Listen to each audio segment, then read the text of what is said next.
క్రీస్తునందు ప్రియమైన దేవుని పిల్లలారా, మనం ఆలోచిస్తున్న పాఠం తరంగాలలో నీ దేవుని అంతరంగాలు.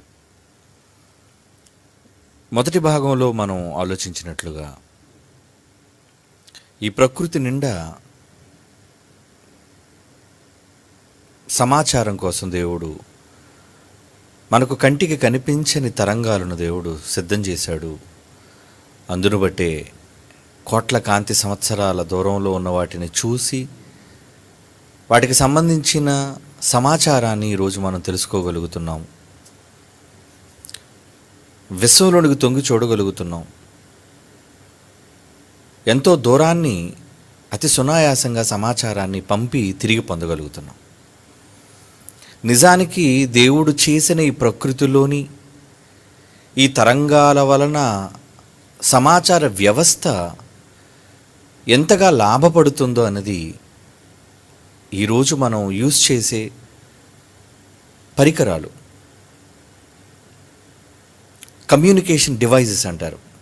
ఒక టెలిఫోన్ కావచ్చు, ఒక స్మార్ట్ ఫోన్ కావచ్చు, ఒక టెలివిజన్ కావచ్చు, ఒక రేడియో కావచ్చు. ఏ పరికరం మనం వాడినా ఎంతో సమాచారాన్ని మనం పొంది ఆ సమాచారం వలన ఎంతో లాభాన్ని మనం పొందగలుగుతున్నప్పుడు, ఇక్కడ దురదృష్టకరమైన విషయం ఏంటంటే, ఏ సమాచారం అయితే భూమి మీద ఉన్న కోట్ల మంది మనుష్యులను కలుపుతుందో నెట్వర్క్ రూపంలో, ఎందుకంటే అందరూ కనెక్ట్ అయి ఉన్నారు. ఈరోజు అన్నీ ఆన్లైన్ అని మనం అంటున్నాం. అంటే బ్యాంక్స్ కానివ్వండి, సమాచార వ్యవస్థలోనికి సంబంధించిన ఏ డిపార్ట్మెంట్ కానివ్వండి, ఇంక్లూడింగ్ పోలీస్ డిపార్ట్మెంట్, ప్రతి యంత్రాంగం కూడా ఈ నెట్వర్క్లో ఒక భాగంగా ఉంది, కనెక్ట్ అయి ఉంది. మనం యూజ్ చేసే ఇంటర్నెట్, శాటిలైట్ నెట్వర్క్, అంటే దీని ద్వారా ప్రపంచంలో ఉన్న వారందరూ కూడా సమాచారం కోసం, తమ లాభాల కోసం దాన్ని వినియోగించుకొని ఈ నెట్వర్క్లో పాలిభాగస్తులు అవ్వటం అనేది మనకు తెలుసు. అలాంటిది మనుషులకు ఇంత ప్రయోజనకరమైన ఈ సమాచార వ్యవస్థను నిలవబెట్టే ఈ తరంగాల వ్యవస్థ ఏదైతే ఉందో, దురదృష్టవశాత్తు దానిని చేసిన దేవుడు ప్రపంచంతో డిస్కనెక్ట్ అయి ఉండటం అనేది ప్రపంచం అంతా విచారించాలి, కాదంటారా? అవును. ఒకరితోనొకరు మనం సంభాషించగలుగుతున్నాం, ఒకరినొకరు మనం పరిచయం చేసుకోగలుగుతున్నాం. ఏమండి, నిజంగా ఎన్నో పరిచయాలు కూడా ఈరోజు ఆ సమాచారం ద్వారానే జరుగుతుందండి. రేపు జరగబోయే పెళ్ళి అజిత్, నేను విన్న సమాచారాన్ని బట్టి అది ఎంతవరకు నిజమో నాకు తెలియదు, కానీ వాళ్ళిద్దరూ కూడా ఇంటర్నెట్లోనే ప్రేమించుకున్నారు కొన్ని సంవత్సరాల క్రితం. అవునైతే అజిత్ చెయ్యెత్తాలి, చెయ్యెత్తాడు, చూసారా? అంటే అమ్మాయిని చూడకుండా కేవలం ప్రసంగాల ద్వారా మనం లైవ్ చూస్తున్నప్పుడు, ఇప్పుడు కాదులేండి, ఇంచుమించు 2015-14 అనుకుంటున్నాను, చాలా సంవత్సరాల క్రితం. మరి అన్ని సంవత్సరాల క్రితం ఒక అమ్మాయిని, ఎక్కడో ఉన్న ఒక అమ్మాయిని కేవలం చాటింగ్ ద్వారా, ఎస్ఎంఎస్ల ద్వారా, ముఖం చూడకుండా ప్రేమించి ఆ తర్వాత ఇప్పుడు పెళ్లి వరకు వాళ్ళు రాగలిగారంటే ఆయన ఒక్కడే కాదండి. ఇంటర్నెట్లో చూసుకొని ప్రేమించుకున్న వాళ్ళు, పెళ్లి చేసుకున్న వాళ్ళు ఎంతమంది లేరు చెప్పండి. అంటే ఇరువురు, రెండు ప్రాంతాల్లో ఉన్నవారు జీవితంలో ఒకటి కాగలిగారంటే ఈ సమాచార వ్యవస్థ వాళ్ళు ఎంత చక్కగా కలిపింది. వెరీ గుడ్, మంచిది. ఇద్దరు దూరం అయిపోతే మనకు బాధ, కానీ ఇద్దరు కలిస్తే తప్పే ఉంది చెప్పండి. కలిసిన వాళ్ళు ఎల్లకాలం కలిసే ఉండాలని మన కోరిక. అలాంటప్పుడు మనుషులను కలుపుతున్న ఈ సమాచార వ్యవస్థ ఎందుకు దేవుణ్ణి ఈ సమాజంతో కలపలేకపోతుంది? దేవుని అంతరంగం పట్టడం లేదా ఈ మానవ సమాజానికి? సముద్రాలకు, సప్త సముద్రాలకు ఆవలనున్న మనుషులను కూడా ఈరోజు నువ్వు నీ సంకేతాలను పంపించి వాళ్ళతో నువ్వు సంభాషించి చివరికి వాళ్ళని ప్రత్యక్షంగా చూసి ఎన్నో విషయాలను మీరు చర్చించుకోగలుగుతున్నప్పుడు, మీ మనస్సులోని ప్రేమను పంచుకోగలుగుతున్నప్పుడు, ఒకరి మనస్సులోని అంతరంగాన్ని ఇంకొకరితో పంచుకుంటున్నప్పుడు, అంతే కదండి. ఇద్దరు ప్రేమించుకున్న వాళ్ళు వాళ్ళ మనస్సును పంచుకోబట్టే కదా, నేను మిమ్మల్ని ఇష్టపడుతున్నాను అని చెప్పబట్టే కదా. వాళ్ళు కూడా తమ మనస్సులో ఉన్న సమాచారాన్ని ఎలా చెప్పారు? అవును, నేను కూడా మిమ్మల్ని ఇష్టపడుతున్నాను.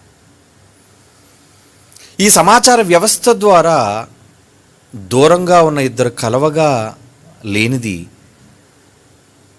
కోటాను కోట్ల కాంతి సంవత్సరాల దూరంలో లోకాలను దాటి ఉన్న ఆ మహాతండ్రి, మన దేవుడు, మనకు జన్మనిచ్చినవాడు, ఆయన ఎందుకండి మనతో కనెక్ట్ అవ్వలేకపోతున్నాడు? ఆయన ఎందుకండి ఆయనతో మనం సంభాషించలేకపోతున్నాం? ఎందుకండి మనం ఆయనతో చక్కటి అంతరంగాన్ని విప్పి ఆయనతో మాట్లాడలేకపోతున్నాం? ఈరోజు చేస్తున్నట్లుగా వీళ్ళందరూ చేసే ప్రార్థనలు కాదండి. ఏదో దేవుడికి మనుషులకి నెట్వర్క్ ప్రేయర్ అని ఈరోజు చెప్పే ఈ క్రైస్తవ వ్యవస్థ చెప్పే ఈ అబద్ధపు మాటలు నమ్మకండి. అందరి ప్రార్థనలు ఆయన స్వీకరిస్తాడు అనుకుంటున్నారా? అందరి మాటలు ఆయన వింటాడు అనుకుంటున్నారా? గతంలో చాలాసార్లు విన్నాం, మీరు చేసే ప్రార్థనలకు ఆయన చెవి ఒగ్గడు, మీరు పిలిచే పలుకులు ఆయన వినడు. ఎందుకు వింటాడు?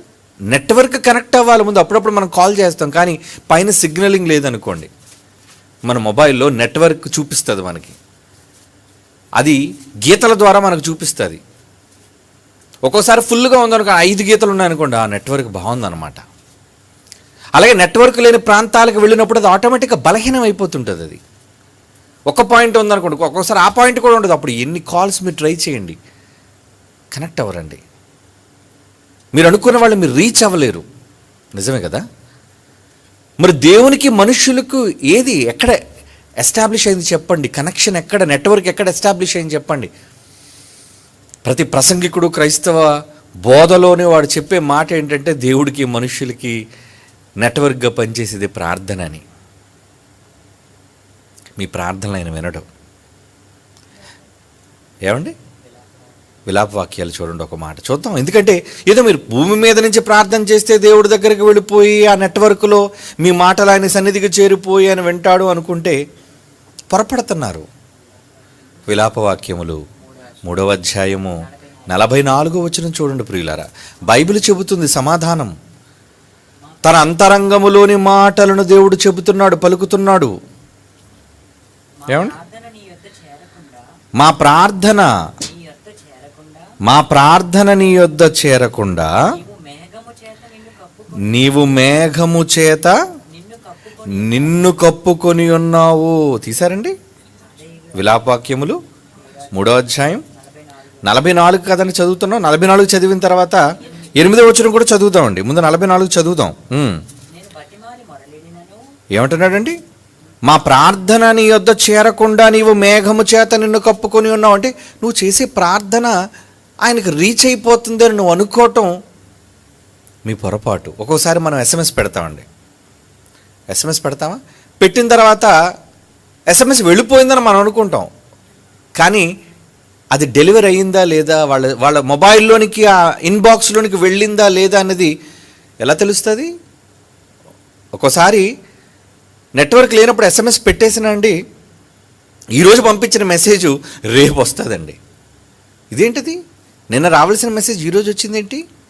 అంత డిలే. కారణం 2 యంత్రాల మధ్య సరైన ఏమంటారు దాన్ని, సంభాషణ లేదు, నెట్వర్క్ లేదు, కనెక్షన్ లేదు. అంతే కదండి?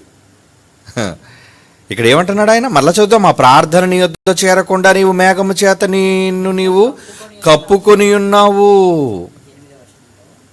8వ వచనం చూద్దాం ఇప్పుడు. ఏమంటున్నాడు ఆయన? నేను బ్రతిమాలి, చివరకు నా ప్రార్థన ఎందుకు వెళ్ళటం లేదని నేను బ్రతిమాలి మొరలిడినను నా ప్రార్థన వినబడకుండా తన చెవిని మూసుకొని ఉన్నాడు అంటున్నాడు. చూడండి, నా ప్రార్థన వినబడకుండా తన చెవిని మూసుకున్నాడు. ఎందుకు మూసుకున్నాడు చెవి? ఆయన అంతరంగం అర్థం కాకుండా నువ్వు ఎన్ని ఎస్ఎంఎస్లు పెట్టినా. ఈరోజు నిజంగా ఒక సౌకర్యం, వాట్సాప్లో ఉన్న సౌకర్యం ఏంటంటే, నిజంగా వాట్సాప్ వచ్చినంత వరకు మనం పంపిన మెసేజ్ ఎదుటివాడికి డెలివరీ అయ్యిందా లేదా అన్నది మనకు నిజంగా ప్రశ్నార్థకంగానే ఉండేది. మనం పంపడం, ఒక టిక్కు పడితే మన దగ్గర నుంచి వెళ్ళిందని, 2 టిక్కులు పడితే వాళ్ళ దగ్గరికి చేరిందని, ఆ 2 టిక్కులు తర్వాత అది వాళ్ళు ఓపెన్ చేస్తే అది బ్లూ కలర్గా మారటం, ఇవన్నీ కూడా సంకేతాలు.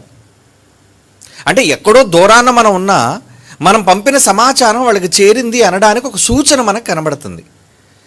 మరి దేవునికి నువ్వు పంపిన ప్రేయర్ రిక్వెస్ట్ అంటారు చూసారు, ఈరోజు ప్రార్థన గోపురాలు కట్టి మళ్ళీ టవర్లు కట్టారండి. అదిగోండి అందులో టవర్ కనబడుతుంది చూసారా, అలాంటి టవర్లు కట్టేశారు. దేనికి? ఇటు కింద నుంచి ప్రార్థన చేసే దేవుడికి నెట్వర్క్ ప్రాబ్లం అనా వెళ్ళదనా? ఎంత వీళ్ళు అమాయకులు చూడండి, అమాయకులు కాదండి, బొత్తిగా బుర్రలేని వాళ్ళని చెప్పాలి. ప్రేయర్ టవర్ కట్టాడట. ఎత్తైన ప్రాంతానికి వెళ్ళి ప్రార్థన చేస్తే దేవుడి దగ్గరికి నెట్వర్క్ వెళ్ళిపోద్దనే ఒక అపోహ వాళ్ళలో ఉంది. ఏమండి, ఒకవేళ నెట్వర్క్ ప్రాబ్లమ్ దేవుడికి ఉంటే యోనాని చేప మింగేసి ఎక్కడికి పోయింది? ఎక్కడ భూగర్భంలోని సముద్ర గర్భంలోని అడుగు భాగానికి వెళ్ళిపోయింది. అది తిమింగళం కదండి, వేల్. అవి పైపైన మామూలు చేపలు తిరిగినట్టు తిరగవయి, అడుగు భాగానికి వెళ్ళిపోతాయి. మరి అక్కడి నుంచి నెట్వర్క్ ఎలా పనిచేస్తుంది దేవుడికి? పాతాళములో నుంచి అంటాడు, నేను పాతాళములో నుంచి ప్రార్థన చేశాను. అంటే ఎక్కడ దిగువ భాగంలో నువ్వున్నా నీ మెసేజెస్ దేవుడికి రిసీవ్ అవుతాయి. వెళ్ళవని అనుకోకు, వెళతాయి. అందరి మెసేజ్లు దేవుడి దగ్గరికి వెళతాయి, అందరి మెసేజెస్ వెళతాయండి. కానీ ఆ మెసేజెస్లో ఏవి స్వీకరించబడాలో అన్నది మాత్రం అక్కడ ఒక ఫిల్టర్ ప్రోగ్రామ్ అనేది ఉంటుంది. అంటే అన్ని సమాచారాలు మీరు ప్రైమ్ మినిస్టర్ గారికి ఉత్తరం రాశారనుకోండి, డైరెక్టర్ పిఎం గారు ఓపెన్ చేయరు, తెలుసా మీకు? దాని కింద చాలామంది ఆ శాఖలకు సంబంధించి ఆ పేషీలోనికి వెళ్ళిన తర్వాత, పిఎం పేషీలోనికి వెళ్ళిన తర్వాత అవన్నీ సార్ట్అవుట్ అయిపోయి ఒక టేబుల్ నుంచి మరొక టేబుల్ మీదకి, ఆ టేబుల్ నుంచి మరొక టేబుల్ మీదకి పెద్దలందరూ కిందనున్న ఐఏఎస్ యంత్రాంగం వాళ్ళందరూ కూడా చూసిన తర్వాత ఇది నిజంగా పిఎం గారి చేతికి వెళ్ళొచ్చా వెళ్ళకూడదా అని వాళ్ళు డెసిషన్ తీసుకున్న తర్వాతే ఆ ఉత్తరం వాళ్ళ దగ్గరికి వెళ్తుందండి. ఆఫ్టర్ ఆల్ భూమి మీద ఒక మనిషి దగ్గరకు నీవు రాసిన ఉత్తరం చేరడానికి ఇన్ని అభ్యంతరాలను దాటుకుంటూ వెళ్ళవలసిన ప్రక్రియ ఇక్కడ మనకు కనబడుతున్నప్పుడు కోట్ల మంది దేవుడికి ప్రార్థన చేసరికి ఎన్ని పోగులుగా వెళ్ళిపోయి దేవుడు చెవులు పడిపోతాయి అనుకుంటున్నారా? ఆయన ఎవరు అనుకుంటున్నారు అసలు మీరు? ఆయన అంత తీరిగ్గా మనం ఇక్కడ లోకల్గా ఉన్న కార్పొరేటరే ఎక్కడికి వెళ్ళినా కార్పొరేటర్ గారు లేరంటే అవి చాలా బిజీగా ఉన్నారండి. ఏమండి, ఒక చిన్న కొన్ని మహా అయితే 100 ఇల్లులు ఉంటాయేమో, లేదా కొన్ని 10 ఇల్లులు ఉంటాయి, దానికి సంబంధించి కార్పొరేటర్ ఉన్న వాడికే బిజీ. మరి దేవుడు ముల్లోకాలకు అధినేతగా ఆయన ఉంటున్నప్పుడు ఆ లోకాలు ఎంత పెద్దవో మీకు తెలుసు. దాని కింద పనిచేస్తున్న కోటాను కోట్ల మంది నక్షత్ర రాసులను మరి నడిపిస్తున్న యంత్రాంగం, కోటాను కోట్ల మంది దేవదూతల సమూహాలు, వీటన్నిటికీ జాబ్స్, వాటన్నిటికీ నియంత్రణ, ఇవన్నీ ఆలోచిస్తాను ఎంత బిజీగా ఉన్నాడో మీకు తెలుసా? ఎంత బిజీలో నువ్వు ప్రార్థన చేసి అదే మోకాళ్ళు వేసి ప్రార్థన చేసి వెళ్ళిపోద్దట. ఇది ఎవడు చెప్పాడు మరలా? మోకాళ్ళు వేసి ప్రార్థన చేస్తే బడిలో మోకాళ్ళు వేయించిన టీచర్ కూడా ఆ కుర్రోడు మనం దేవుడు వినేస్తాడా? మోకాళ్ళు కాదు సమాధానం. నువ్వు మోకరించినంత మాత్రాన దేవుని దగ్గరికి నీ సమాచారం వెళ్ళిపోద్ది అనుకోవడం తప్పు. ఏంటది? నేను చెప్పు మాటల ప్రకారము మీరు చెయ్యక. అంటే నెట్వర్క్లో ఎప్పుడు కనెక్ట్ అవుద్దంటే మీ ప్రార్థన దేవుని అంతరంగం మీకు అర్థం కావాలి. ఈ తరంగాల ద్వారా మీరు పంపించే సమాచారం ప్రార్థన కూడా దాటే వెళుతుంది కదండి. ప్రార్థన కూడా ఈ గెలాక్సీలన్నింటినీ దాటే వెళుతుంది. లేదా భూమి మీద నువ్వు చేసే ప్రార్థన ఎక్కడో మహాలోకం అవతల ఉన్న ఆయన పరలోకంలో ఆయన దగ్గరికి వెళ్ళాలి అంటే వీటన్నిటినీ దాటే వెళుతుంది. నీ శబ్దం, నీ ప్రార్థన, నీ వాయిస్ దాటి వెళ్ళిపోతుంది అది. ఆయన ఏమంటున్నాడండి? మత్తయి రాసిన సువార్త చూడండి, 7వ అధ్యాయం 21. మత్తయి సువార్త 7వ అధ్యాయం 21.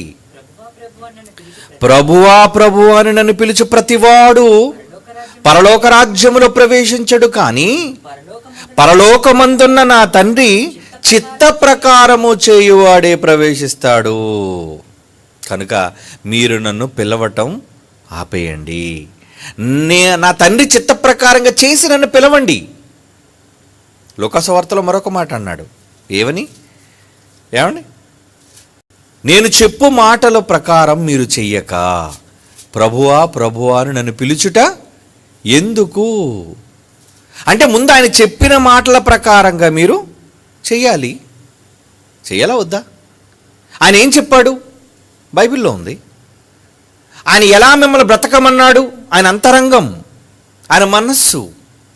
బైబిల్ ఏంటంటే వ్రాయబడిన దేవుని మనసు. ఏమంటే దేవుని మనసు అనే పాట మీరు విన్నారు కదా. బైబిల్ అంటే దేవుని మనస్సు. ఆ మనస్సులో వ్రాయబడిన మాటల ప్రకారంగా మీరు చేయాలి.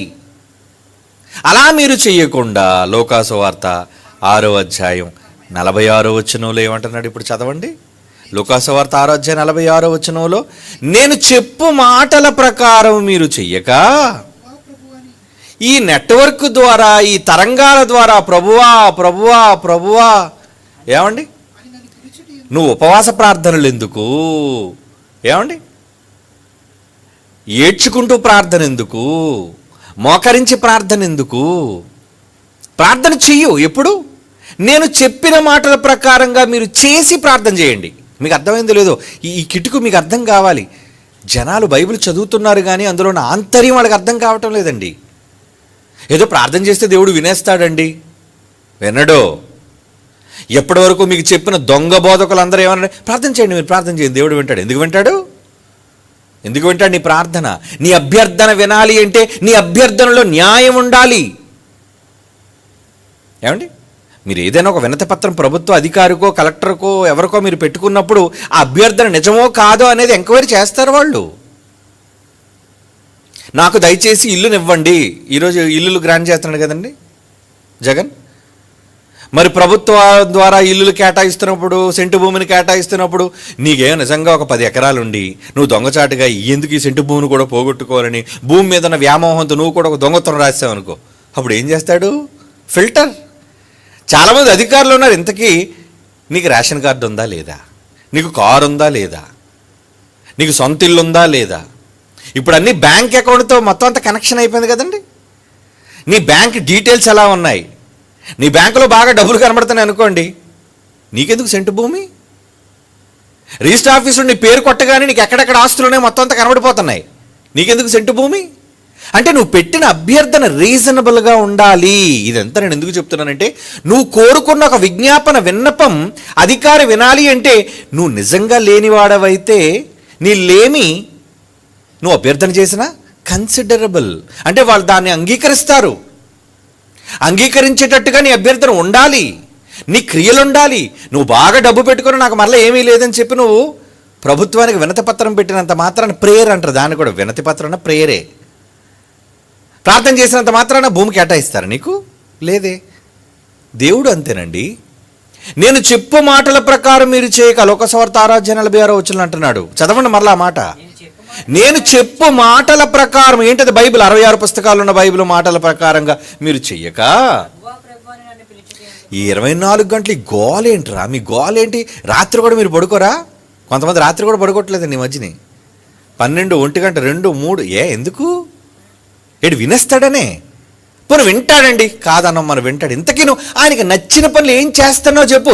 ఏ పని లేదు వీడికి. ముప్పోట్ల గట్టిగా తినడం, ఊరి మీదకి వెళ్ళటం, బాగా సంపాదించడం, కష్టం వస్తే దేవుడి దగ్గర మోకాళ్ళు వేసి ప్రార్థన చేయటం. ఏం అడుగుతున్నావు నీ ప్రార్థనలో? అమ్మాయికి పెళ్లి కాలేదండి, ఇంక ఇల్లు కట్టలేదు ప్రభువా, ఉద్యోగం రాలేదు ప్రభువా. ఇవేనా? ఇవా? అంటే లోక సంబంధమైన నీ శరీర అవసరతలు తీరడానికి ఆ చెప్పేవాడికి బుద్ధి లేదు, చేసిన నువ్వు ఒక గొర్రెవి. వాడొక పెద్ద గొర్రె, నువ్వు ఒక కలకత్తా గొర్రె.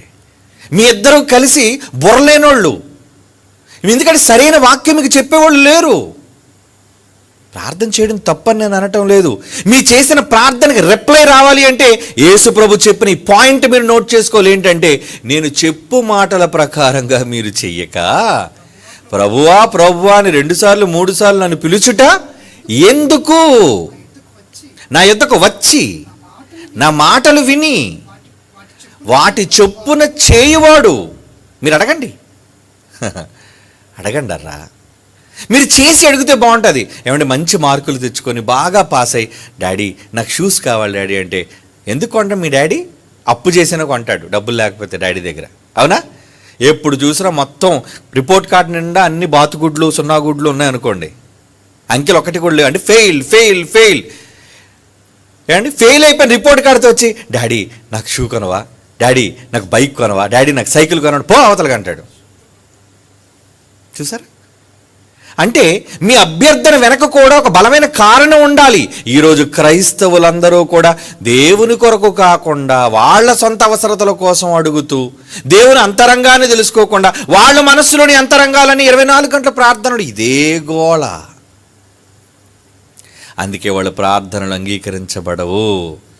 కానీ వాళ్ళు దొంగ సాక్ష్యాలు చెప్పేసుకుంటారు. ఏమనంటే దేవుడు మా ప్రార్థన ఆలకించాడండి. ఏం ఆలకించాడు? దేవుడు మా అమ్మాయికి పెళ్లి చేశాడు. నీకేనండి, మీ పక్కింట్లో 5 ఉన్నారు, వాళ్ళ అమ్మాయికి కూడా పెళ్లి చేశాడు, తెలుసా నీకు? మరి వాళ్ళు ఎవరి వల్ల చేశారమ్మా చెప్పు? నీ ఇంట్లోనే నీకే గొప్ప కార్యక్రమాలు జరిగిపోతున్నావు, నువ్వు చంకలు కొట్టుకున్నావేంటి? ఆఖరికి నాస్తికుడైన దేవుడు నమ్మని వాడి కుటుంబంలో కూడా వాడు కరోనా నుంచి తప్పించేసుకున్నాడు. ఆడే ప్రార్థన లేదు, గాడిద గుడ్డు లేదు వాడికి. నువ్వైతే ప్రార్థన చేస్తావు, కరోనా ఇన్ఫెక్ట్ అయిన నువ్వు ప్రార్థన చేస్తావు మోకాళ్ళు వేసి, ఆడికి కరోనా వచ్చింది, మరి ఆడ బతికిపోయాడు అలా? ఓరి పిచ్చోడా, ఇవన్నీ లోకంలో అందరికీ జరిగేవిరా. ఇల్లు కట్టుకోవటం, డబ్బులు రావటం, అవునా, ఏదో సహాయం కలగటం, ఇది జనరల్గా కలిగేది. దీనికే నువ్వు దేవుడు ఏదో నీకు స్పెషల్గా ఇచ్చేశాడు నువ్వు అనుకుంటున్నావా? ప్రాణాపాయ నుంచి ఎంతమందిని కాపాడాడు అనుకున్నావు? నీకు తెలియదు. ఎందుకంటే నువ్వు ఎలాంటోడు అంటే కళ్ళు మూసుకొని పాలు తాగే పిల్లులు అంటాడు నువ్వు, అవునా? పిల్లట కళ్ళు మూసుకొని పాలు తాగుతుందట, నన్ను ఎవరు చూడలేదని. నీ వరకే నీకు తెలుసు. నువ్వు కళ్ళిప్పితే చుట్టూ ఎలా ఉందో సమాజానికి తెలుస్తుంది. నీ కుటుంబాల్లో జరిగే మేలులు ప్రపంచంలో అన్ని కుటుంబాలను జరుగుతున్నాయి. ఎన్నో మేలులు వాళ్ళ కుటుంబాల్లో కూడా జరుగుతున్నాయి. ఏదో అంత ప్రార్థన చేసేట వల్ల నీకేదో మంచి జరిగిపోయిందా, నువ్వెందుకు ఇలాగ ఈ తప్పుడు మాటలు మాట్లాడుతున్నావు? ఇది ప్రార్థన ఎఫెక్ట్ కాదు. అలాగ అనుకుంటే ప్రార్థన వల్లే అన్నీ జరుగుతున్నాయి అనుకుంటే అసలు ఏ ప్రార్థన చేయని వాడికి ఎందుకు జరుగుతుంది, వాడి కుటుంబంలో ఎందుకు మంచి జరిగింది చెప్పండి? సమాధానం చెప్పాలి వాళ్ళు. ఏ ప్రార్థన చేయని దేవుణ్ణే నమ్మని వాడి కుటుంబంలో ఎందుకు మంచి జరిగింది, వాడికి ఎందుకు ఉద్యోగం వచ్చింది, వాడికి ఎందుకు ఇల్లు వచ్చింది, వాడెందుకు పొలాలు సంపాదించాడు, వాడెందుకు ఆస్తులు సంపాదించుకున్నాడు, వాడెందుకు బాగున్నాడు, వాడెందుకు సమస్యల నుంచి బయటపడ్డాడు, నువ్వు అడిగే ఇవే కదా, ఇంకేముంటుంది? ప్రార్థనలో మీరు అడిగేది ఏంటి చెప్పండి? తండ్రి నాకు ఇది లేదు, అది లేదు, ఆ సమస్య, ఈ సమస్య, కడుపులో నొప్పి, ఒంట్లో నొప్పి, రోగాలు, ఇదే కదా నీ రిక్వెస్ట్, ప్రేయర్ రిక్వెస్ట్. ప్రతి బోధకుడు వేసుకునే ఒక చెత్త పదం ఏంటంటే మీ ప్రార్థన అవసరతల కొరకు మమ్మల్ని సంప్రదించండి. నిన్నెందుకు సంప్రదించాలరా? దేవుడిని అడిగితే చాలు. నువ్వెవడ మధ్యలో? నువ్వు మధ్యలో దేవుడికి లింక్ ఏంటి? ఇలాంటి తప్పుడు మాటలు. ఎందుకంటే సత్యం తెలియదండి. మరలా చెప్తున్నాను, మహాజ్ఞానం అనేది ప్రపంచానికి తెలియాలి అంటే అది కేవలం Christ church Bible open university ద్వారానే తెలియాలి. ఇప్పటివరకు చెబుతున్న వాళ్ళంతా కూడా గారడీ వాళ్ళు. మీ జేబులో డబ్బును కొట్టేయడానికి, రా మీకోసం ప్రార్థన చేస్తాను, కమాన్ డబ్బులే చందాయి, స్పెషల్ ప్రేయర్ రిక్వెస్ట్, లూటీ చేయడానికి, వ్యాపారం చేయడానికి నీ అవసరతను వాడుకుంటున్నారు వాళ్ళంతా. నీకు తెలియదు, నువ్వు అమాయకుడివి. బైబిల్ తెలియదు, చదువు, బైబిల్ చదువు, బాగా అర్థమవుతుంది నీకు. లేదా రా, మేము నేర్పిస్తాం బైబిల్ చక్కగా. దేవుని పిల్లల, ఎవరికి అర్థమైంది చెప్పండి దేవుని అంతరంగం? ఎంతసేపు నీ గోడు వినిపించడానికి 4 గోడల మధ్యకి వెళ్ళిపోవాలంటావు, లేదంటే మిద్దె మీదకి వెళ్ళిపోతానంటావు, రాత్రిపూట మోకాళ్ళు చేసి ప్రార్థన చేస్తానంటావు. ఇదేనా నీకు అర్థమైంది దేవుని అంతరంగం? దేవుడు ఏమంటున్నాడో చూడండిరా, ఆయన ఏముండాలో కోరుకుంటున్నాడో చూడండిరా. కీర్తనల గ్రంథం 51వ కీర్తనలోని 6వ వచనం చూడండి. కీర్తనల గ్రంథం 51వ కీర్తన 6వ వచనం. నీవు అంతరంగములో సత్యమును కోరుచున్నావు. ఏం కోరుతున్నాడు? వాక్యం ఉండాలి నీ మనస్సులో. నీ వాక్యం నీ మనస్సు నిండా కోరికలే. ఏమండి, పెద్ద చిట్ట లిస్ట్ ఇస్తావు. ఏమండి, నీ మనసు అంతా కోరికలు పుట్ట. రాయమంటే పెద్దది రాస్తావు, పచారీ సరుకులకు రాసినట్టుగా, పప్పు, ఉప్పు, కందిపప్పు. నీవు అంతరంగములో సత్యమును కోరుచున్నావు, ఆంతర్యమున నాకు జ్ఞానము తెలియజేయుವುದು. నీ అంతరంగములో ఏముండాలంటున్నాడండి? ఆయనతో కనెక్ట్ అవ్వాలి అంటే, ఈ తరంగాల ద్వారా నీ మాట ఆయన ఎద్దుకు చేరాలి అంటే నీ అంతరంగంలో ఏం కావాలి? సత్యం. సత్యం అంటే యోహాను సువార్త 17:17, నీ వాక్యమే సత్యము. మరలా బైబిల్ దగ్గరికి వచ్చింది. బైబిల్ అర్థమైతే మీరు సత్యంలో ఉన్నట్టు, ఆ సత్యంలో ఉంటే దేవుడు మీతో ఉన్నట్టు, మీ మాట విన్నట్టు. వింటాడు ఆయన, నీ ప్రార్థన వింటాడు. కీర్తన 66వ కీర్తన చూడండి. నిజంగా నీ మనస్సులో వాక్యాలను ఉంచుకుంటే 66వ కీర్తన 20వ వచనంలో ఏమంటున్నాడు చూడండి ప్రియులారా. 66వ కీర్తన 20వ వచనం, దేవుడు నా ప్రార్థనను త్రోసివేయలేదు అంటే, త్రోసివేయలేదు అంటే మిగతా త్రోసేస్తాడనే కదా కొన్ని సందర్భాల్లో. తోసేయ్ అంటాడు. నా ప్రార్థన తోసివేయలేదు అన్నాడు చూడండి భక్తుడు. దేవుడు నా ప్రార్థనను త్రోసివేయలేదు, నా యొద్ద నుండి తన కృపను తొలగింపలేదు అంటున్నాడు చూడండి. అంటే చాలా ప్రార్థనలు గెంటి వేయబడుతున్నాయి, చాలా ప్రార్థనలు తోసివేయబడుతున్నాయి. నీ ప్రార్థన ఆలోచించు. నీ ప్రార్థన తోసివేయబడకుండా ఉండాలి అంటే ముందు దేవుని కాడిని నీ భుజస్కంధాల మీద వేసుకో, నీ భుజాన్న మోయి, దేవుని పనులు చెయ్యి. ఆయన ఇష్టం ఏంటో తెలుసుకొని దేవుని ఇష్ట ప్రకారంగా నీ బ్రతుకులో నువ్వు పనులు చేయగలిగితే నువ్వు అడుగయ్యా. అన్ని ప్రార్థనలు పక్కన పెట్టి నిన్ను రమ్మంటాడు. రా కనెక్ట్ చేయండి, ఆ లైన్ కనెక్ట్ చేయండి అంటాడు. ఏంటి ఆయన, ఏం అవసరం నీకు చెప్పు? ఆయన పని మీద వెళుతున్నాడు కాబట్టి యోనా చేప మింగేసింది, తప్పు చేశాడు, పశ్చాత్తాపం వచ్చింది. భూగర్భంలోనికి వెళ్ళి అక్కడ పాతాళం నుంచి ప్రార్థన చేస్తున్నా విన్నాడా?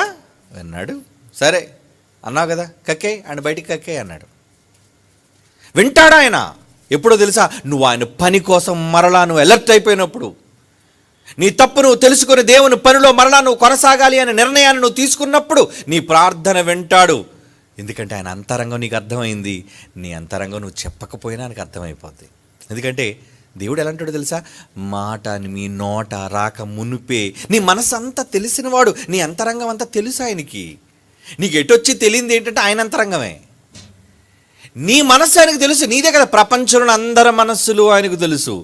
కానీ ఆయన మనస్సు తెలుసుకునే వాళ్ళు ఎవరున్నారు చెప్పండి? ఆయన అంతరంగాన్ని తెలుసుకున్న వాళ్ళు ఎవరున్నారు చెప్పండి? ఆయన మనస్సులోని విషయాలను తొంగిచూచి తెలుసుకుని దాని ఇష్ట ప్రకారంగా చేసేవాళ్ళు ఎవరున్నారు చెప్పండి? గిఫ్ట్ తీసుకురావడం గొప్ప విషయం కాదండి. వాళ్ళకు ఉపయోగపడే గిఫ్ట్ తెలుసుకొని తీసుకురావడమే చాలా శ్రేయస్కరం. వాళ్ళకి ఏది ప్రయోజనకరం, వాళ్ళకి ఏది ఇష్టం, ఇష్టాన్ని తెలుసుకొని మీరు గిఫ్ట్ ఇవ్వాలి. కానీ ఏదో మీకు తోచింది ఏదో గిఫ్ట్ ఇచ్చేస్తే ఎలా? దేవుడు కూడా నచ్చినవేంటో అనేది ఆయన అంతరంగం మీకు తెలియాలి. ఆయనతో మీకు సమాచారం లేదు, కట్ అయిపోయింది, మాట్లాడడం మానేశాడు ఆయన. అప్పుడప్పుడు డిస్కనెక్ట్ అయిపోద్దండి. సౌలు ఎప్పుడైతే తప్పు చేశాడో చెప్పాను గతంలో మీకు. సౌలు ఎప్పుడైతే దేవుడు చెప్పిన మాట వినలేదు, నేను చెప్పే మాటల ప్రకారంగా మీరు చెయ్యక యెహోవా ప్రభువా దేవా అని నువ్వు పిలిచినా రే నా చెవులు మూసుకుంటాను రా అన్నాడు కదా. ఇందాక మీరు చదివారు కదా విలాపాక్యముల్లో. సౌలు తప్పు చేశాడు, నువ్వు వెళ్ళు, నేను చెప్పిన పని నువ్వు తూచా తప్పకుండా ఒక్కటి కూడా మిస్ కాకుండా చేయాలి సౌలు చెప్పాడు. వెళ్ళాడు, దేవుడు చెప్పిన కొన్ని చేశాడు, కొన్ని చేయలేదు. ప్రవక్తను పంపించాడు, వెళ్ళు, ఆ వినబడుతున్న ఎడ్ల రంకెలేంటి, నాకు ఎందుకు వచ్చాయి అవి, వాటిని చంపేమని చెప్పాను, శత్రు దేశం నుంచి ఏది ఈ దేశంలోకి రాకూడదని చెప్పాను, అయినా వాడు నా మాట వినలేదు.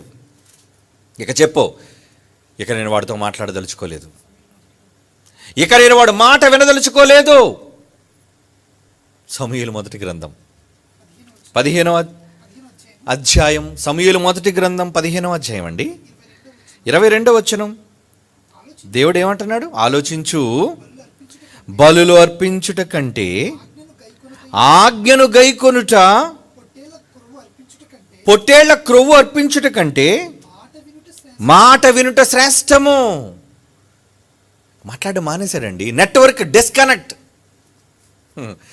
పాపం చాలాసార్లు సౌలు దేవుడికి సమాచారం పంపిస్తున్నట్ట, ఎస్ఎంఎస్లు పెడుతున్నట్టు. దేవుడా ఎస్ఎంఎస్, వాయిస్ మెసేజ్లు, వీడియో కాల్స్, ఆడియో కాల్స్ అన్నీ చేస్తున్నట్ట. బైబిల్లో ఏం రాయబడింది తెలుసండి? ఆ కాలమందు సౌలుతో దేవుని వాక్యము ప్రత్యక్షమగుట అరుదు. సమూయేలప్పుడు కూడా అలాగే ఉందండి పరిస్థితి. సౌలప్పుడు కూడా పరిస్థితి అలాగే మారిపోయిందండి. ఆయన మాట్లాడడం మానేశాడు.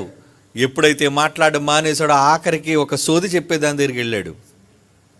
సమూయేలు మొదటి గ్రంథం 28వ అధ్యాయం 6వ వచనం. సమూయేలు మొదటి గ్రంథం చూడండి, సాక్ష్యాలు బైబిల్లో. సమూయేలు మొదటి గ్రంథం 28వ అధ్యాయం 6వ వచనం ఏమంటున్నాడు? యెహోవా యొద్ద విచారణ చెయ్యక యెహోవా స్వప్నము ద్వారానైనను ఉరీము ద్వారానైనను ప్రవక్తల ద్వారానైనను ఏమీ సెలవీయక ఉండెను. కరెక్ట్ అయిపోయింది కనెక్షన్. తరంగాలు రావటం లేదు, ఎందుకంటే నువ్వు దేవుని అంతరంగాన్ని తెలుసుకోలేదు మిస్టర్ సాల్. అప్పుడు సౌలు, నా కొరకు మీరు వెంటనే ఆ కర్ణపిశాచ కలిగిందని నేనే పంపించేశాను, వెళ్ళగొట్టేశాను దేశంలో నుంచి. దేవుడికి నచ్చక ఆ స్త్రీని ఎక్కడుందో దాన్ని పట్టుకొని రండి, నేను పోయి దాని చేత విచారణ చేయుదును. ఎందుకు సౌలుకి దుర్గతి పట్టింది చెప్పండి? ఎందుకు సౌలుకి పరిస్థితి వచ్చింది చెప్పండి? దేవుని అంతరంగాన్ని తెలుసుకోవడానికి తప్పు చేశావు. దేవుని అంతరంగాన్ని సరిగ్గా తెలుసుకోకుండా నువ్వు పని చేశావు. సౌలు లాంటి అభిషేకింపబడిన రాజుకే ఇలాంటి గతి పట్టినప్పుడు నువ్వు సౌలు కంటే గొప్పోడువా? ఆ రోజు సౌలు మీద దేవుని ఆత్మ ఉందండి. సౌలు అభిషేకింపబడ్డాడండి సమూయేలు ద్వారా. దేవుని యొక్క కృప కరుణ ఆయన మీద ఉందండి. పరిశుద్ధాత్మ దేవుడు ఆయన మీద దిగాడండి. అవన్నీ వెనక్కి వెళ్ళిపోయాయి. దానికి కారణం దేవుని అంతరంగాన్ని తెలుసుకోలేదు, మాట వినలేదు. నేను చెప్పు మాటల ప్రకారంగా మీరు చెయ్యక ఇప్పుడు ప్రార్థన మీరు అటాచ్ చేసుకోండి దానికి. దేవుడు బైబిల్లో ఏం చెప్పాడు అది చెయ్యండి. ముందు ప్రార్థన చేసే వీరులు యోధులు ఏవో చెప్తుండే కదండి, ప్రార్థన పరులట, ప్రార్థన యోధులట, ప్రార్థన వీరులట. దేనికి బాబు వీరులు మీరు? సిగ్గుండాలి ఆ మాటలు మాట్లాడుకోవడానికి. నువ్వు ముందు ప్రార్థనలో కాదు నీ వీరత్వం చూపించవలసింది, పనిలో. దేవుడి ఇష్టాన్ని నెరవేర్చడంలో యోధుడిగా పనిచేయి. దేవుడి ఇష్టాన్ని నెరవేర్చటంలో నువ్వు పోరాటం చేయి. నీ ప్రార్థన ఎందుకు వెంట దేవుడు ఇవేవి చేయడు. 24 గంటలు సంపాదన, 24 గంటలు ఉద్యోగం, 24 గంటలు కుటుంబం, వ్యాపారం, ఇవన్నీ నీ పనులు చేసుకొని ఆదివారం ఒక్కరోజు వచ్చేసి మోకాళ్ళ ప్రార్థన చేస్తాడండి. దేవుడు అంతరంగం అర్థం కాలేదర్రా మీకు. నువ్వు నిజంగా ఎన్ని సమాచారాలు పంపించినని వినడు. సౌలు ఎగ్జాంపుల్ మీకు సౌలే. తృణీకరించి తోసేశాడు, తోసేయి. మొదటి సమూయేలు గ్రంథం 28వ అధ్యాయం 15వ వచనం. సమూయేలు గ్రంథం మొదటి గ్రంథం 28వ అధ్యాయం 15వ వచనం ఏమంటున్నాడు? సమూయేలు, ఎందుకు పైకి రమ్మని తొందర పెట్టావు సౌలు అడుగుగా సౌలు అంటున్నాడు, నేను బాగా కష్టాల్లో ఉన్నానయ్యా, ఇబ్బందుల్లో ఉన్నానయ్యా, నా మీదకు వచ్చారు. దేవుడు నన్ను ఎడబాసి ప్రవక్తల ద్వారా కానీ స్వప్నముల ద్వారానైనా నాకేమీ సెలవివ్వటం లేదు. కనెక్షన్ కట్ అయిపోయింది. దేవుడు నన్ను ఎడబాసెను. మరి వీళ్ళు ప్రార్థన చేస్తే దేవుడు కనెక్ట్ అయిపోతాడా? ఎంత దొంగ మాటలు నేర్పిస్తున్నారండి. నువ్వు చేయవలసిన పనిని నీకు నేర్పించడం మానేసి ప్రార్థన వీరులు యోధులని చెప్పి తప్పుడు విధానాన్ని నేర్పిస్తున్న ఈరోజు క్రైస్తవ సమాజానికి వీళ్ళు అబద్ధ బోధకులు, దొంగ బోధకులు. ప్రార్థన చేయాలట. దేనికి ప్రార్థన? ఒకటి తెల్లవారులేసి ప్రార్థన చేయాలంటాడు, ఒక రాత్రి ప్రార్థన చేయాలంటాడు. చెయ్యు, ప్రార్థన చేయడం తప్పు కాదు. ముందు పని చెయ్యి బిడ్డ, పని చెయ్యి. దేవుడికి నచ్చిన పని చెయ్యి. ఆయన అంతరంగాన్ని తెలుసుకో. అప్పుడు నీ స్వరం వినిపించు. నువ్వు గట్టిగా మాట్లాడిన అవసరం లేదు. మనస్సులో అనుకుంటే వెళ్ళిపోద్ది సమాచారం. నీ అంతరంగంలో అనుకుంటే ఆయన దగ్గరకు వెళ్ళిపోతుంది నీ సమాచారం. అర్థం కాలేదు దేవుని మనస్సు. ఏమండి? సామెతల గ్రంథం 20:27. అందుకే నీ మనస్సు ఎలా ఉందో దేవుడు మిమ్మల్ని అందరినీ పరిశీలిస్తున్నాడు. మనం అంతా ప్రార్థనా పరులమే కదండి. ఇప్పుడు కాకపోయినా ఎప్పుడో ఒకప్పుడు ప్రార్థన చేస్తుంటాం. వాళ్ళలాగా రోజంతా ప్రార్థన చేయకపోయినా ఎప్పుడో ఒకప్పుడు ప్రార్థన చేస్తాం. ఏదో ఉదయం లేచినప్పుడు, రాత్రి పడుకున్నప్పుడు, భోజనం చేసినప్పుడు ప్రార్థన చేస్తాం మనం. ఏమండి? అలాంటప్పుడు దేవుడు ఏం చేస్తాడు నువ్వు ప్రార్థన చేసే ముందు? సామెతల గ్రంథం 20:27 నరుని ఆత్మ యెహోవా పెట్టిన దీపం, అది అంతరంగములన్నీ శోధించును. స్కాన్.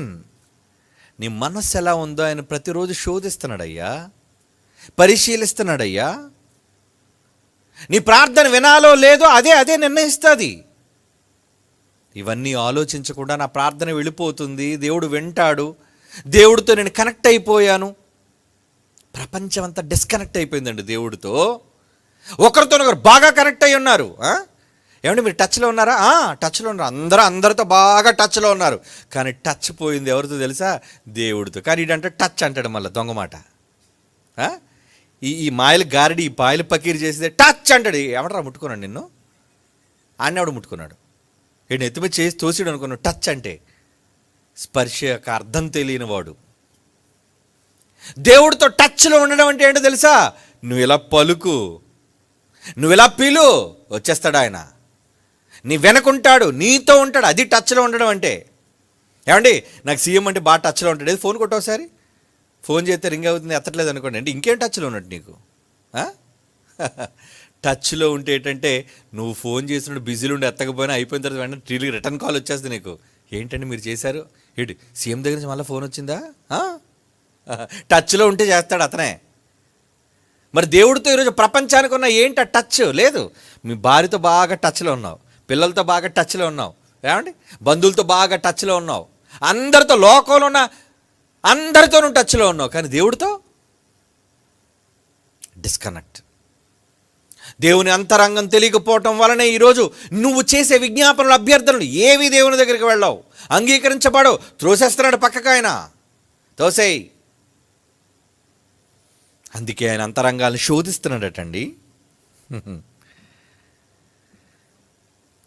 కీర్తనల గ్రంథం 51వ కీర్తన 51వ కీర్తన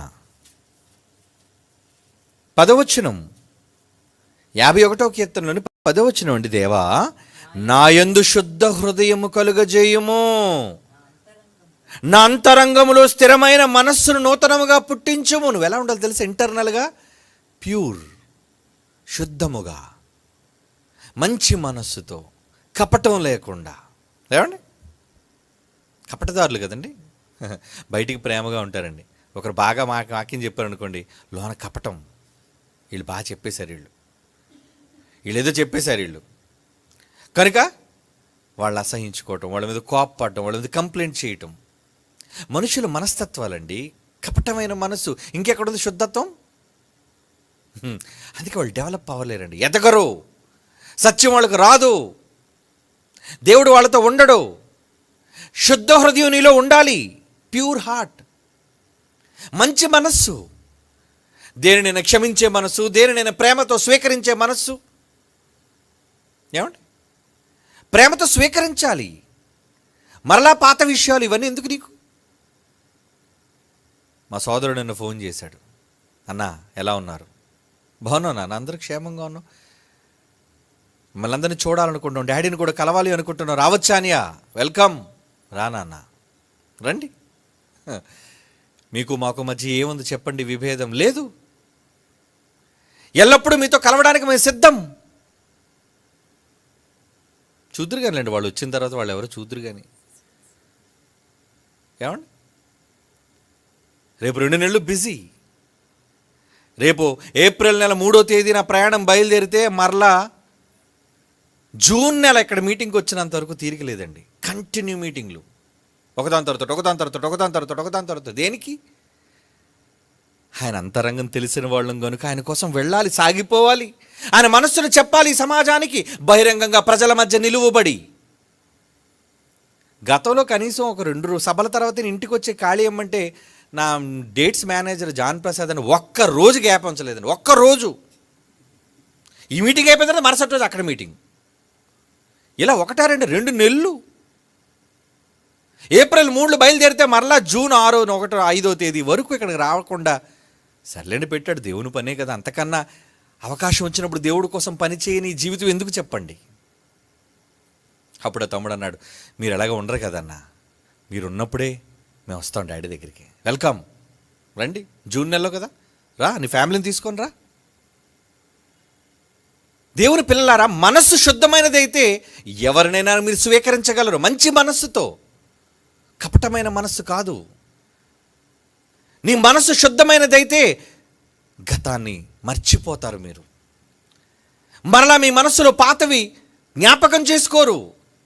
దేవుడు మంచోడు కదండి, మనమేం మంచోళ్ళమా? రోజు మనం చేసే పాపాలు, రోజు మనం చేసే నేరాలు, మన తలంపులు, మన మాటలు, ప్రతి దానిలో నేరం ఘోరం పాపం అన్నీ నిండిపోతున్నాయి. కానీ ఆయన ఎంత మంచోడంటే, నేను మీ దోషముల విషయమై దయగలిగి ఇక ఎన్నడూ వారి పాపములు జ్ఞాపకము చేసుకొనను అని తండ్రి మన కోసం అంటున్నాడంటే మతిమరుపు ఒక విధంగా ఎంత మంచిదండి. మనం ఆ రోజు నువ్వేం చేసావో ఇంకా నేను మర్చిపోలేదు. ఎందుకు డైలాగు? నిన్ను కన్న తండ్రి, పరలోకమందున్న తండ్రి ఏమంటున్నాడు? నేను వారి పాపముల విషయమై దయ కలిగి, హెబ్రీ పత్రిక, నేను వారి పాపముల విషయమై దయ కలిగి 8వ అధ్యాయం 12వ వచనం అండి. నేను వారి దోషముల విషయమై దయ కలిగి, హెబ్రీ 8:12, వారి పాపములను ఇక ఎన్నడూను జ్ఞాపకం చేసుకొనను. మర్చిపోతున్నాను. లీవ్ ఇట్, వదిలేయ్.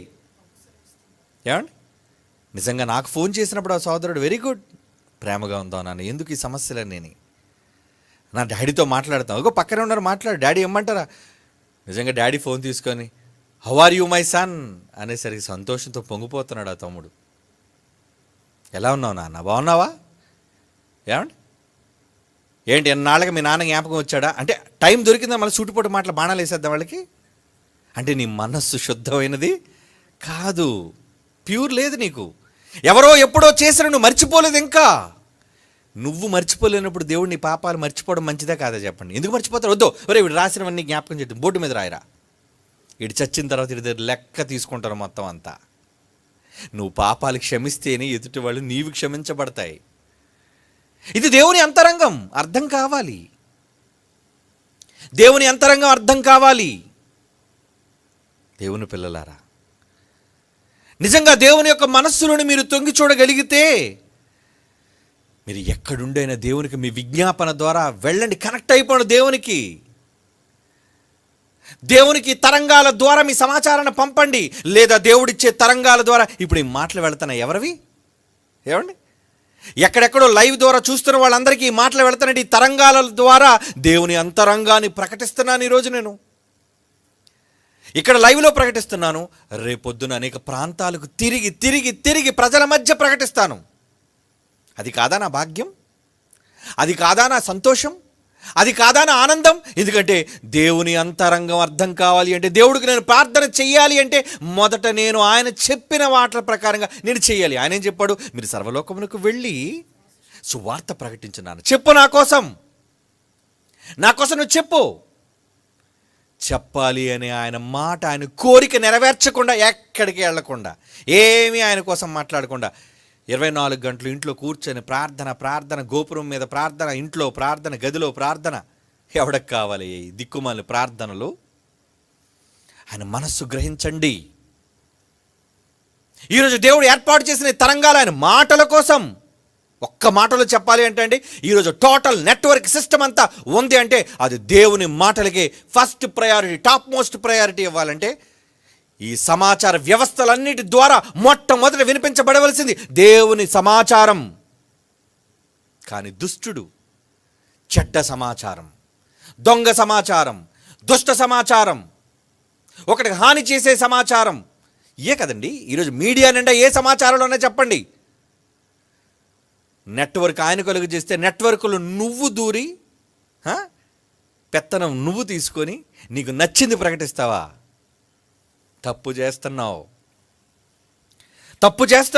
నువ్వు దేవుడికి లెక్క చెప్పాలి.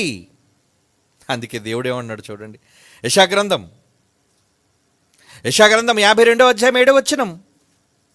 యెషయాగ్రంథం 52వ అధ్యాయం 7వ వచనం. సువార్త ప్రకటించుచు సమాధానమును చాటించుచు, సువార్త మానమును ప్రకటించుచు, రక్షణ సమాచారము ప్రచురించు వాని పాదములు నీ దేవుడు ఏలుచున్నాడని సియోనుతో చెప్పుచున్న వాని పాదములు పర్వతముల మీద ఎంతో సుందరములు.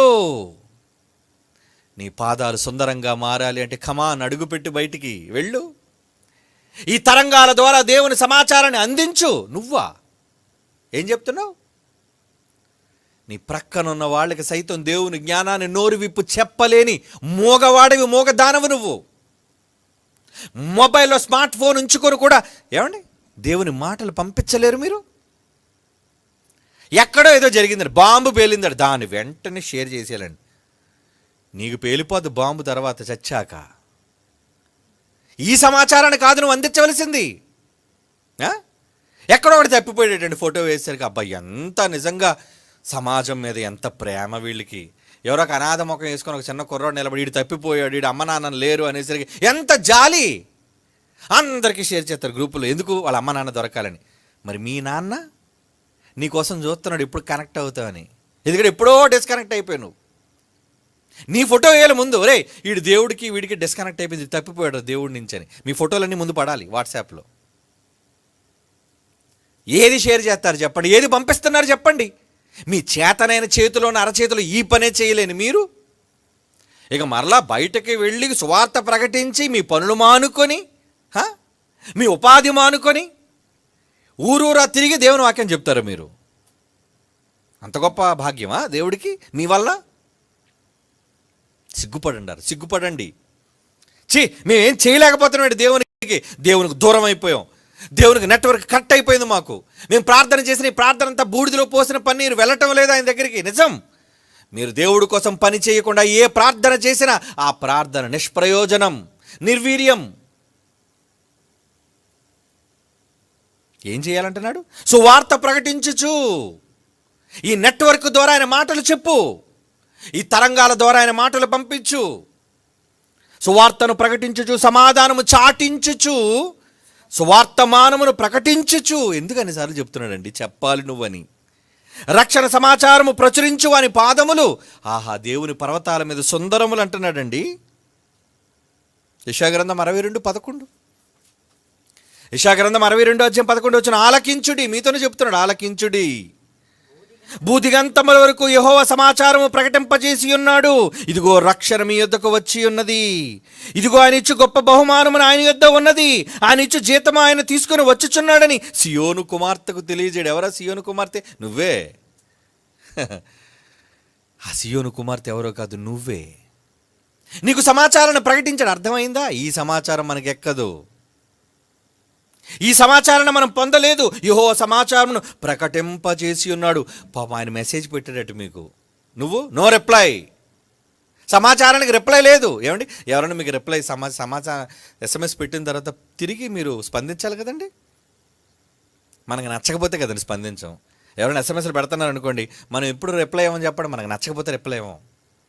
దేవుడు మీ అందరికీ SMS పెట్టాడు, అందరికీ సమాచారం. చదవండి ఆ మాట, యెహోవా సమాచారమును ప్రకటింపచేసి ఉన్నాడు.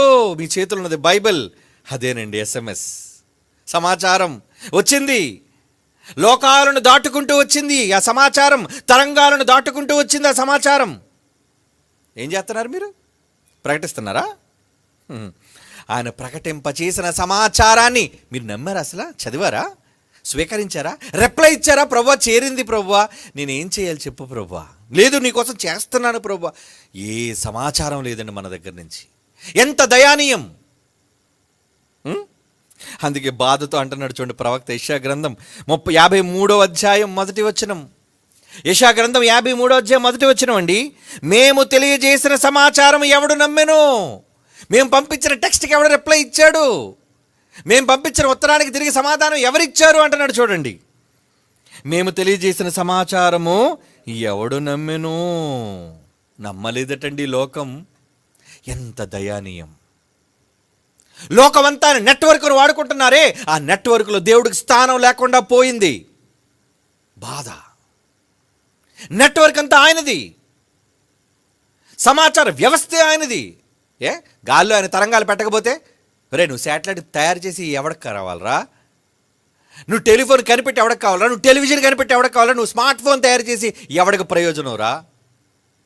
నువ్వెంత శాస్త్రవేత్తమైనా ఈ తరంగాలు దేవుడు సృష్టించకపోతే నీ మీడియా వేస్ట్.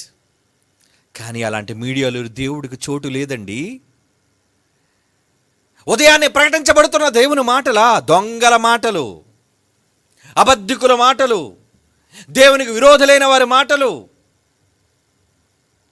సమాచారం అంతా దుర్వినియోగం. సమాచారం అంతా కూడా దుర్వినియోగం అయిపోతుంది. దేవుడు మనస్సు ఎంత గాయపడుతుందండి. సమాచారాన్ని పంపిస్తే ఎవడు నమ్మెను అంటున్నాడు చూడండి. ఎవరన్నా వింటున్నారు, ఎవరు నా మాటలు ఎవరు వింటున్నారు అని అడుగుతున్నాడు చూడండి. ఈ మాట విన్న తర్వాత బాధ కలగాలి మనకి. నీకెందుకు తండ్రి, నేనుంటాను. పాపం యెషయా అంటాడండి, మా నిమిత్తం ఎవడు పోను. చివరిగా మాట చదువుకుందా అండి. 6వ అధ్యాయంలో యెషయా గ్రంథం ప్రవక్త దేవుని మాటలు విని దేవుడు సమాచారాన్ని రిసీవ్ చేసుకొని వెంటనే రిప్లై ఇచ్చాడటండి. దేవుడికి ఏమని SMS పెట్టాడండి. ఏమన్నా తెలుసా? యెషయా గ్రంథం 6వ అధ్యాయం 8వ వచనం చూడండి ప్రియులారా. యెషయా గ్రంథం 6వ అధ్యాయం 8వ వచనం, అప్పుడు నేను ఎవరిని పంపెదను, మా నిమిత్తం ఎవడు పోవును అని ప్రభు సెలవీయగా నేను విన్నాను. అంతటా నేనంటున్నాను ఏమని, అయ్యా చిత్తగించయ్యా ప్రభువా, నేనున్నాను. ఐఎమ్ హియర్, నేనున్నాను ప్రభు, నేనున్నాను నాన్న, నన్ను పంపు, నన్ను పంపు. ఈరోజు మీరు అనగలుగుతున్నారా? ఏమండి మిమ్మల్ని రేపు పంపాలనుకున్నారు, రేపా? రేపు బిజీ అండి, బోల్డ్ పనులు. ఎల్లుండి అంటే అబ్బా ఎల్లుండి కూడా చాలా బిజీ అండి. చచ్చినంత వరకు తీరిక లేని మానవ బ్రతుకులో ఇక దేవుడి కోసం నువ్వు బ్రతికేది ఎప్పుడు? దేవుడి సమాచారాన్ని సమాజానికి తెలిపేది ఎప్పుడు? You are disconnected from God. దేవుడి నుంచి మీరు శాశ్వతంగా తొలగిపోయారు. ఈ సమాజం తొలగిపోయింది, అందులో నువ్వున్నావా? వద్దు. కమాన్, నీ లింక్ ఎస్టాబ్లిష్ చేసుకో, నీ కనెక్షన్ ఎస్టాబ్లిష్ చేసుకో, దేవుడితో లింకప్ అయిపో, ఆయన చెప్పిన పనులు చేయి. లింక్ కనెక్ట్ అయిపోద్ది దేవుడికి నీకు. అది నిన్ను బ్రతికిస్తుంది. చచ్చిన తరువాత నీకు మరో జీవితాన్ని ప్రసాదిస్తుంది. అలా మీరు చేయకపోతే నష్టపోతారా? వద్దు. దేవుడు పెట్టిన సమాచారానికి ఆ రోజు భక్తుడు నేనున్నాను అని రిప్లై పెట్టాడండి. మరి మీరు అనగలరా నేనున్నాను నాయన? మా నిమిత్తం ఎవడు వెళతాడు అంటే నేనున్నాను, నా కుటుంబం ఉంది, నా పిల్లలు ఉన్నారు, మేమంతా చేస్తాం నీకోసం అనగలరా? చెయ్యండి అర్రా. ఈ సమాచారాన్ని ఈ సమాజానికి ప్రకటించడం కోసం ఉన్నవి అమ్ముకున్నా పర్లేదు, డోంట్ కేర్. కానీ సమాచారం సమాజం దగ్గరికి వెళ్ళాలి, అందాలి. అందడానికి ఏం అమ్ముకున్నా పర్వాలేదు, చెప్పండి, ప్రకటించండి. రేపు విశాఖపట్నంలో సభలు పెడుతున్నారండి, లక్షలు కావాలి పిల్లలకి, లక్షలు. ఇస్తారా? ఏమిస్తామండి, మేము ఇవ్వలేము. మీరే నిర్ణయం తీసుకోండారా. దేవుని కోసం మీరు ఏం చేయగలరో, ఏం చేయాలనుకుంటున్నారో. అయిపోలేదు, ఒక్కరోజుతో అయిపోలేదు. ఈ సంవత్సరం, వచ్చే సంవత్సరం, ఆపై వచ్చే సంవత్సరం, మీ బ్రతుకున్న సంవత్సరాలన్నీ దేవుని కోసం ఆయన సమాచారాన్ని ప్రకటిస్తూనే ఉండాలి. తెల్లవారు లేవగానే పెందలకడని ఆయన సమాచారాన్ని పెట్టాడే, తన కొడుకుని లేపాడే, ఆ SMS నీకు పెట్టాడే, ఆ ఇన్ఫర్మేషన్ నీకు ఇచ్చాడే. మరి నువ్వు పెందలకడ లేచి ఏం చేస్తావు? ఊరి మీద ఉన్న సమాచారం అంతా చూస్తావు, దిక్కుమల పేపర్లోను, ఆ దౌర్భాగ్య టెలివిజన్లోను, లేదా నీ మొబైల్లో చూస్తావు. ఏంటండి ఫ్రెష్ న్యూస్ ఏమొచ్చింది, అప్డేట్స్ ఏమొచ్చాయి? ఏ పనికి మళ్ళీ నాకు వాట్సాప్లో పెట్టాడు మెసేజ్. దేవుని సమాచారాన్ని ప్రకటించడం కోసం తెల్లవారి లేచి నువ్వు చేసే పనేంటి? సిగ్గుపడాలి ఈ సమాజం. దేవుని నమ్మానని చెప్పుకొని మీరు సిగ్గుపడాలి. ఇక మీదటైనా మీ జీవితంలో దేవునితో ఒక మంచి సహవాసం, అన్యోన్య సహవాసం అన్నాడు. అందుకే 1 యోహాను పత్రిక 1 అధ్యాయం 6, 7, 8, 9 వచనాలు చదవండి, ఇంకా టైం లేదు. దేవునితో అన్యోన్యత, కనెక్షన్ ఎస్టాబ్లిష్ అయిపోవాలా. ఆయన వెలుగులో ఉన్న ప్రకారం మీరు వెలుగులో నడిచిన ఏడల వెరీ గుడ్ కనెక్షన్. ఇద్దరి మధ్యన మంచి ఎస్టాబ్లిష్మెంట్, ఇద్దరు టచ్లో ఉన్నారు. అలా దేవుడితో టచ్లో ఉండడానికి ట్రై చేయండి. కళ్ళు మూసుకొని ప్రార్థన చేసుకుందాం. పరిశుద్ధుడైన తండ్రి, దేవా, ఎల్లప్పుడూ మీతో కలిసి నడవాలని కోరుకుంటున్న వాళ్ళం. చావు మమ్మల్ని విడదీసినంత వరకు మేము ఎల్లప్పుడూ మా నడక మీతోనే ఉండగలుగుటకు సహాయం దయచండి. చనిపోయినా బ్రతికున్నా మేము నీతోనే ఎల్లప్పుడూ ఉండగలిగే భాగ్యాన్ని మాకు అనుగ్రహించండి. అడుగుపెట్టే ప్రతి చోట మీ సమాచారాన్ని ప్రజల గుండెల్లో సూటిగా ప్రకటించి వారి మనస్సులో నీ వైపు త్రిప్పే జీవం కలిగిన మాటలు మా నోట ఉంచండి. క్రీస్తు వారి పుణ్యనామాన్ని ప్రార్థన మీకు సమర్పించుచున్నాము తండ్రి. ఆమేన్.